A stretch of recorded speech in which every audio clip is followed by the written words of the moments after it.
we wanted to start with a piece just kind of looking forward over the next year and thinking about what that means for organisations and what that might mean in terms of the way in which funding works. So a couple of predictions, always good to kick off with a couple of predictions, I think. I think there definitely will be a general election this year, and I think the current government won't win. So I think those are the two predictions that I'm kind of making. If I'm wrong about the first one, i.e. it's next year, because theoretically it could be next year, not win would be an understatement, I rather suspect, because that would be the end of kind of government really for them for a very long time. So anyway, those are my two predictions. This is the poll lead, which is worth reading. This is Liz Truss up here. This is the point when it all kind of goes south. And I think the thing that's interesting about these polls, more than anything else, is how they don't change. So there's a sort of point sometimes with governments when they've been in power for a long time when nothing they do actually affects things, that people are kind of disengaged from that part of the conversation and people have made their minds up about what they're doing. And that would appear to be the sort of space we're in here. So this, if we look through here, we have the autumn statement, we're probably going to have a budget sometime in March, and then we're going to have the local elections, and then possibly a general election. And what I was going to try and do was talk through those things and think a bit about what they mean for us in terms of the delivery of adult social care. And of course, the first one was the autumn statement, which at the time was given a kind of quite a big boost. It was all going to turn it all around. Actually, it hasn't turned anything around. It's exactly the same as it was before. The critical thing about the autumn statement, of course, is it introduced this idea of tax cuts starting in January. Tax cuts normally start in April. They don't start at the end of a financial year. They normally start at the beginning of a financial year, but in this case, they start in January. Surprise, surprise. The key point about this tax cut is though it's funded by future cuts in public expenditure, and future cuts in public expenditure starting from April 2025. And the sort of level of reduction, about 3.4% a year, is very similar, actually, to the sort of reductions we saw under the coalition government in terms of the austerity programme. Although it's one of those things where it was said very quickly, and let's move on and talk about tax cuts, actually what it is doing is setting up a future not very far away, which says that actually we're going to spend a lot less money on public services than we were before. And part of that, it has to be said, is almost certainly about, because obviously everyone can read the polls, that the Conservatives think they probably aren't going to win that election either. And it's one of the ways of trying to set out the stall for a future government, which says basically you've got a choice, which is either you reverse our tax cuts, in other words, you have a tax increase in government, or you follow through on our cuts to public expenditure. Now, obviously, an income government may have a bit of kind of opportunity to think about where those cuts land, how those cuts land. Obviously, the economic situation may be more different than we expect it to be. But at the moment, the UK economy is very sluggish. It's not really changing very much. There isn't some huge growth spurt. There isn't going to be some great wodge of extra tax income. So it's all pretty much kind of set out, certainly for the next couple of years. If we then move toward the budget, which is set for the 6th of March, and this has already been announced, obviously, we don't know what's going to be in the budget. We're having lots of kind of little teasers from the Chancellor. Hasn't he changed since he became Chancellor? Hasn't he changed? For those of us who've ever been to anything in the sort of pre-Chancellor days, when he turned up at kind of Volge and things like that, and was all kind of, down with the kids, it's all changed. But anyway, so what are the kind of things we'd like to see? We might see something on inheritance tax. That would seem quite a likely sort of thing to see. You may see some kind of moving around of tax thresholds. That's probably one of the things. So actually, it's reversing something that they'd introduced themselves. You may see a cut in the basic rate of tax, but that seems to be just a bit of rowing back from that at the moment. And it may be just that maybe kind of dramatic way of doing it. But even if it is one, it would be very modest. They actually couldn't afford to make a very significant cut, so it would be more kind of tokenistic. There's some talk about raising VAT thresholds and possibly something around property. They're very keen on first-time buyers. So there may be something in there. The reality is that all of those things are likely to compound the problem that's already been set by the autumn statement, which is essentially additional public funds going out and reduced income coming in, and those two things not sitting together. It is going to be quite a difficult time going forward, but it doesn't happen instantly. It's kind of deferred really until 2025. And then of course we get to the 2nd of May, which may of course be the day of a general election. We don't know. It's traditionally you can have them on the same day. There's good economic arguments. It's much more efficient to have a general election or a local election on the same day because the same people can oversee the whole process. You don't have to close schools more than once, all that sort of stuff. But anyway, so it may or may not be a general election. If it's not a general election, it's worth looking at what you've got here, which is most of the councils, about a third of council seats. So it's not the whole of councils. In most cases, it's about a third of council seats. There are a few where it's the kind of full council. It is the whole of the London Assembly. You've got about 170 unitary metropolitan district councils. You've got quite a lot of directly elected mayors. They're coming up for re-election as part of all this. And of course, the very exciting police and crime and fire commission of people as well. Last time it was very painful. Labour gained 537 council seats, got control of 22 councils, 407 seats the Liberal Democrats, 12 councils, 241 and one council for the Green. Hooray. But over 1,000 councillors lost and 48 councils lost. It's hard to imagine that they're going to do a lot better than that. So I think it's just possible, if you do really, really badly the first time around, that you do slightly less badly the second time around. But it would seem likely that they're going to do very badly. And it may also be the thing that then makes them very nervous about going forward, because it kind of signals that's the end. If you effectively held what's essentially a referendum through local government, and what you find is that you've got a really serious problem, it may not kind of enthuse you for moving forward to a general election, but we'll have to wait and see. There has been talk of this possible second budget, this second bite of the cherry, trying to slot that in before a possible election in October and November. We were talking about this, and we think it's possible that they could do that, but the reality would be very difficult to get it through the House of Commons if you did do that. So it'd be quite difficult to get the changes through. So you might sort of grandstand at an event like this, but the chances of it then actually hitting the statute book in terms of change are much slimmer. It's much less likely to transfer. So we'll have to wait and see. But again, it's only going to go in one direction. There's only one direction it's going to go in, which is take some more money and vote for us, and don't worry about the future. Then we get to the general election. Obviously, I don't know when that's going to be, but if it isn't in May, it's likely to be October or November. They have to give 25 days working notice from the dissolution of Parliament. So we've got a kind of idea about the kind of timescales involved. Probably a kick-off around September if they're going for October, and then October if they're going for November, or late September going for October, November. We haven't got that long to wait, really.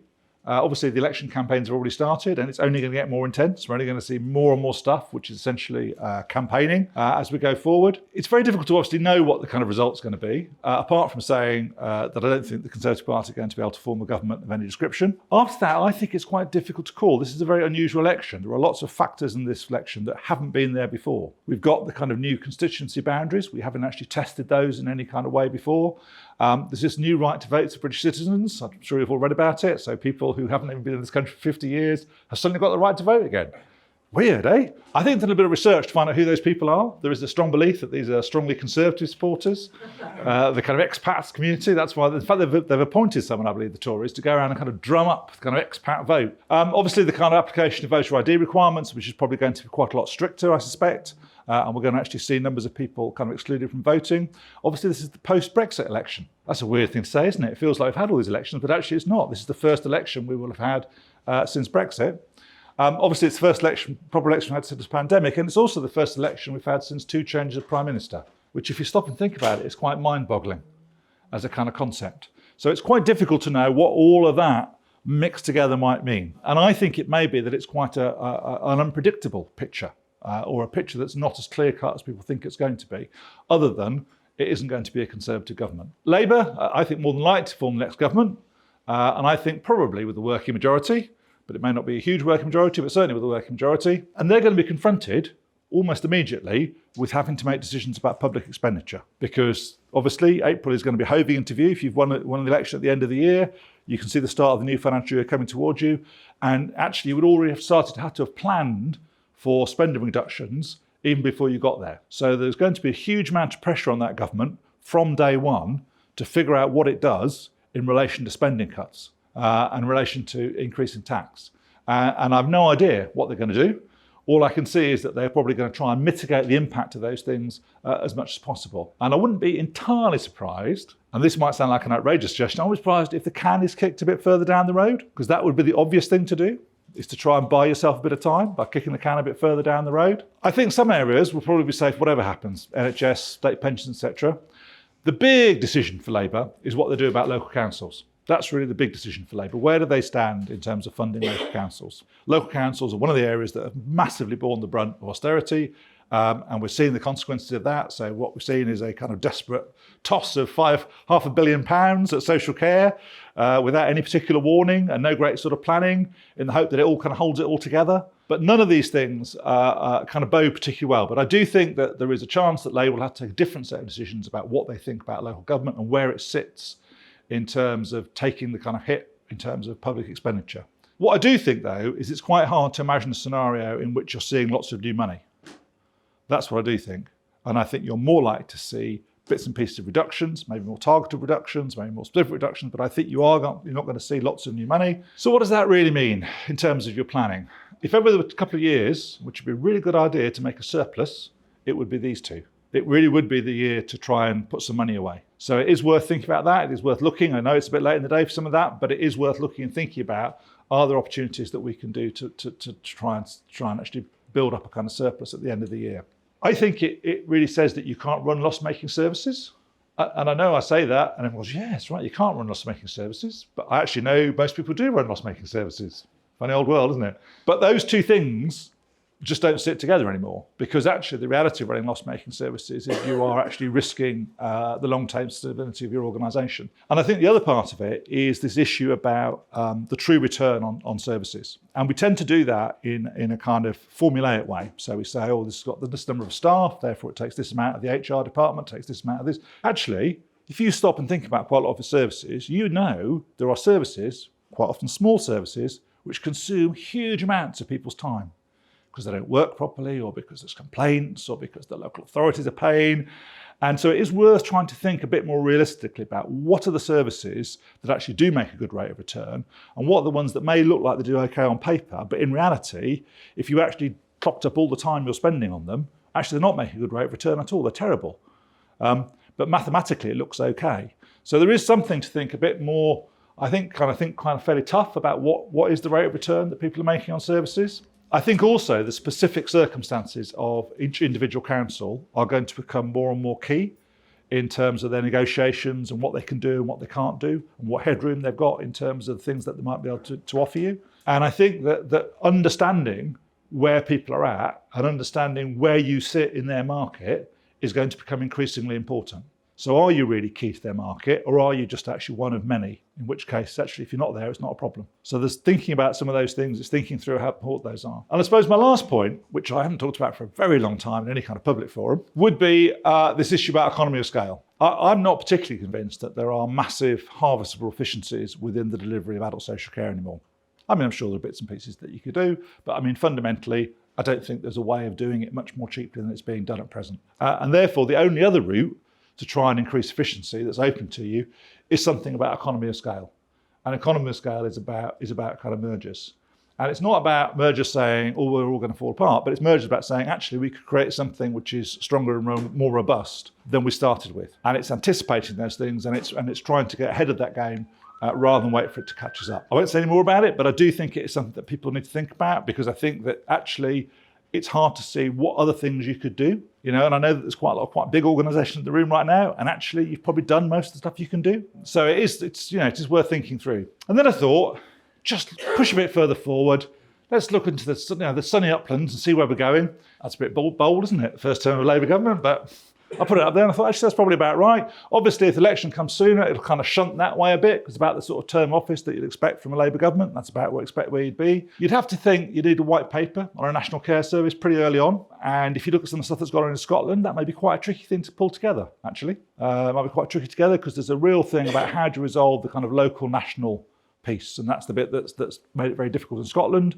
I think it'll make it quite difficult here too, but maybe they've got a better idea about how to try and resolve all of that. So I think we'll probably see a white paper fairly early on. I think we'll have to have quite a lot of legislation stuff worked through, and I think in many ways we'll be lucky to have got it to the statute book by the end of the first term. Not least of all because obviously running along next to all this is a whole lot of other stuff which has nothing to do with social care, which they may also want to do and they may also be kind of wrestling with. So I think it's likely to be in that sort of timescale. So I think we'll be talking about what we think a national care service is going to be like relatively early on. But I think it'll take quite a long while for that to translate through into kind of legislation that you could actually think about and say, what does that actually mean for us? The other couple of things I thought about, one is that by then you're going to have quite an embedded approach in terms of CQC, not just looking at organisations like your own, but looking at local authorities and also looking at ICSs. And I think there is going to be a cumulative impact of that kind of oversight of those functions.